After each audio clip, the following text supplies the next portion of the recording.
Ils sont l'identité de notre pays. Le pain baoulé et l'atiéké, stars de la cuisine nationale, sont désormais des produits ivoiriens labellisés par l'OAPI, l'Organisation africaine de la propriété intellectuelle. Après cette victoire, l'OAPI et les acteurs concernés se sont réunis en atelier pour faire le bilan de la mise en place de ce projet et identifier les perspectives d'avenir afin de mieux consolider et promouvoir ces labels. Le reportage est signé Amiko Robara et Valentin.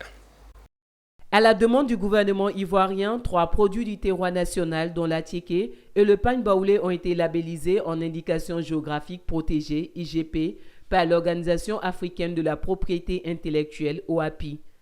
Après cette victoire, l'OAPI et les acteurs impliqués dans cette labellisation ont organisé un atelier bilan visant à faire le point sur la mise en place de ces indicateurs géographiques en Côte d'Ivoire et réfléchir sur les perspectives d'avenir.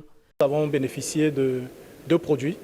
L'accompagnement de l'AFD de l'OAPI sur 2 produits, l'atiéké des lagunes et le pain baoulé, qui ont été labellisés. Et aujourd'hui, nous sommes là avec les acteurs de toutes les chaînes de valeur, faire le bilan de la mise en œuvre du projet, identifier les points de blocage, les obstacles, les acquis, mais surtout nous projeter sur la consolidation et la promotion de ces labels-là. Si le bilan est jugé satisfaisant, les acteurs ayant œuvré à l'obtention de ces UGP sont unanimes quant aux retombées économiques et sociaux qu'ils devraient avoir sur la vie des producteurs et des artisans. Ce qui est vendu aujourd'hui, peut-être à près de 500 francs ou 1000 francs le kilo, je ne sais pas exactement, mais qu'on puisse le vendre, n'est-ce pas, en Côte d'Ivoire ou hors de la Côte d'Ivoire à des prix meilleurs, n'est-ce pas, pour les fabricants d'atiéké.